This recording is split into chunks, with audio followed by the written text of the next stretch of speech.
To paraphrase Silent Hill Shattered Memories, back in the day, psychologists thought it was parents that messed people up. And if you're Mesmer the Impaler, Solid Snake, or Kratos, then sure, that's probably true. But if you really want to mess someone up, then send them to high school. We all know that the protagonist of Night in the Woods, Mae Borowski, had a tough time out at college. It's why she dropped out and came home to Possum Springs. But by the sounds of things, it seems like her high school experience wasn't much better. Though all of Mae's close friends provide some insight on what high school was like for her, one of the game's minor characters, her ex-boyfriend Cole, makes it abundantly clear that Mae's formative years were just as awkward and disastrous as her present. At the same time, he conforms to a classic high school archetype, and depending on your point of view, might be our best evidence that Mae is an unreliable narrator. But before I go on, if you are a Night in the Woods fan, then please be sure to like, subscribe, and consider supporting me with a YouTube channel membership or over on Patreon. My dream is to make these videos full-time someday, and by doing any of those things, you'll be helping make that dream a reality. As mentioned, Cole is Mae's ex-boyfriend, and as far as we're aware, the first and only person she's ever dated. They dated in high school and went to senior prom together, which went really off the rails. If you visit the graveyard with B and choose to tell a story from high school when asked for an embarrassing story from the Three Weird Teens, Mae will explain the whole debacle in detail. It was bad from the get-go, as Mae didn't feel comfortable wearing a dress and didn't know how to slow dance. She then tried to kiss Cole, but fucked up big time and ended up drawing blood. A lot of blood. Panicked, Mae rushed Cole to the bathroom and stuffed paper towels in his mouth, but overdid it, causing him to choke. Around the same time, Mae herself started to choke on some candied almonds. Though she managed to perform the Heimlich maneuver on herself, it resulted in her puking all over Cole. And as if things couldn't get any worse, someone then walked into the bathroom, at which point Mae panicked, pulled the paper towels from out of Cole's mouth, and stuffed them in the toilet, causing it to overflow. Mae did manage to drag Cole out of the bathroom, but he ended up running away. And let's be honest, after all that, who wouldn't? Abandoned by her date, Mae was forced to get a ride home from someone named Josh, who apparently rode his tractor to prom. I don't know about you guys, but my senior prom was not exactly my finest hour. Honestly, it was pretty catastrophic on multiple levels, and yet it still comes nowhere close to the disaster that happened to Mae. And though we're programmed to sympathize with Mae due to the fact that she's the protagonist, and while it does sound like Cole did some shitty things himself, based on what Greg says about him and Go Get Dead Angel Face, the song that Mae wrote about him after they broke up, let's not forget that this was Cole's senior prom too. And if you ask me, he made it out worse than her in all of this. To tell you the truth, I'm kind of surprised he's willing to talk to her at the party to begin with. Now, on to the events of the game. Mae runs into Cole at the party in the woods on the evening of day 3.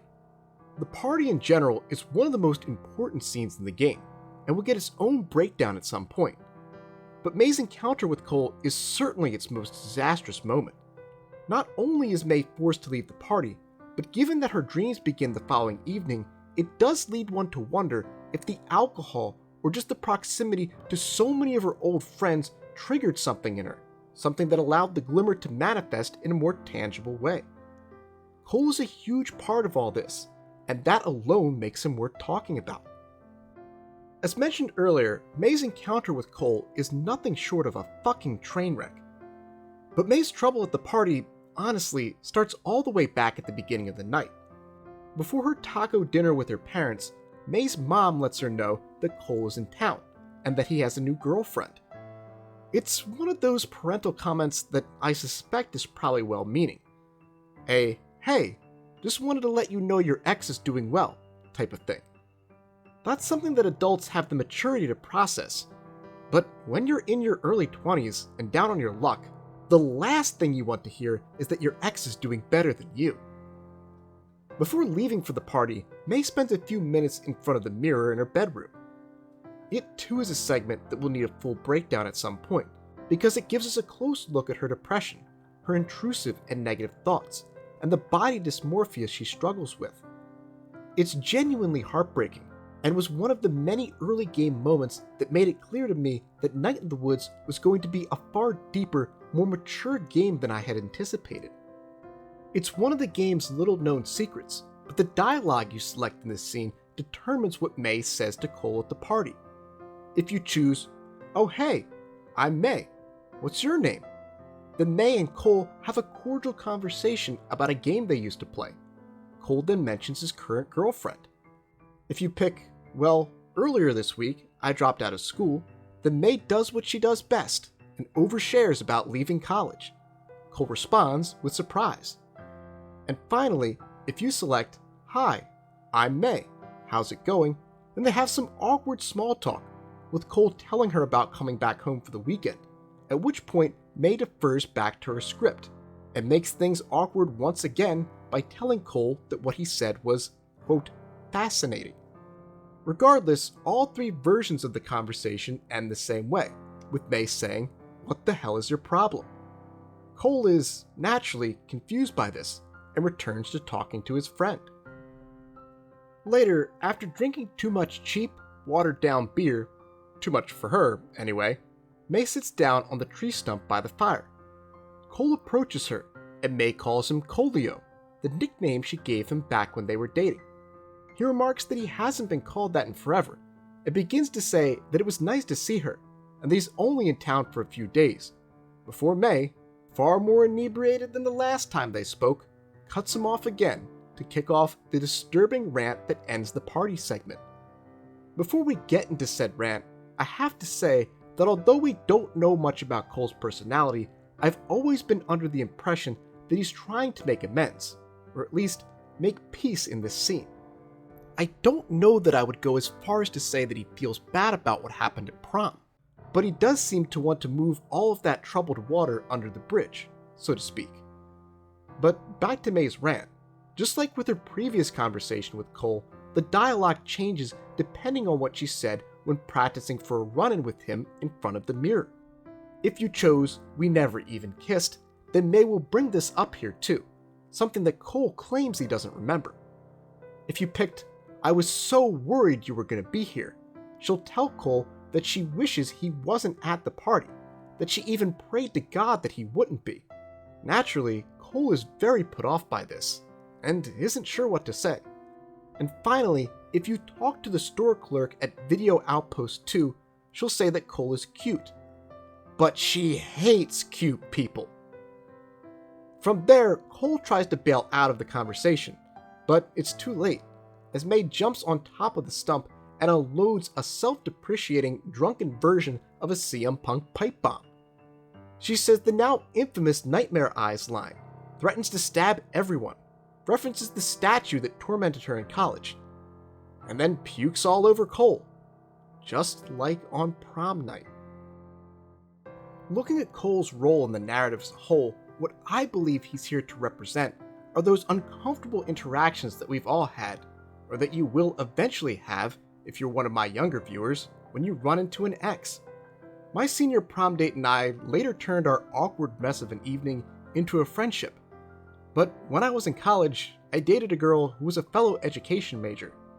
And after we broke up, things generally went south every time we ran into each other. And because we had several of the same classes, that happened a lot. It never went as badly as it does for May here, but the general idea behind it, the uncomfortable feeling of bumping into someone you used to care for but want nothing to do with any longer, is reminiscent enough that I see what the developers were going for here. It's the nightmare of running into your ex in a social situation, but because it's May, and everything goes 100 times worse for her than it does for anyone else, what would be a bad situation for you and I turns into a train wreck of epic proportions for her. Not to mention, May's basically at her worst when she runs into Cole. She just dropped out of college and has no sense of direction, while he's back home for a break before returning to school, and worst of all, he's moved on to someone new. It really is an awful night for her on so many levels. With that said, as pointed out by NemFX, one of this channel's Hall of Fame commenters, Cole's presence, personality, and backstory is one of several parts of the game that calls into question May's reliability as a narrator. We know that they dated, that prom was a disaster, that they broke up at some point thereafter, and that May then wrote Go Get Dead Angel Face about him. But we know little else about their relationship. We don't even know why they broke up, but it's probably because of what happened at prom. Seriously, that train wreck would be enough to break up just about anybody. And given that said train wreck was mostly May's fault, even if it was an accident, it leaves one to wonder if May is being a bit unfair to Cole. If she's failing to acknowledge that he didn't dump her without cause. She still has every right to pen some angry breakup tunes about him. It's how we musicians cope with this type of thing. But based on the evidence available to us, it seems like she does bear some responsibility for their breakup. The only other person who says anything bad about Cole is Greg. And Greg rules, okay? But at times, he's May's chief apologist, so we have to take his support with a hefty pinch of salt. But on the flip side, in May's defense, the fact that we don't know much about what happened between them does cut both ways. And something that stands out to me when you consider this whole situation is that at the time they were dating, May wasn't someone many people wanted to be around at all, let alone date. The killer incident was only a few years old, and given that people like Lori M. and Mr. Penderson referenced it in-game, one can only assume that even more suspicion and vitriol was thrown May's way back when she was in high school. People probably gave her a wide berth when they passed by her, talked behind her back, and generally treated her like a pariah. Which begs the question, why did Cole, who seems like a pretty average guy, want to date May at all, given her history? Well, there's an obvious answer here, but I'm going to take a different path. In high school, people are rebellious, no matter how average they might seem to be.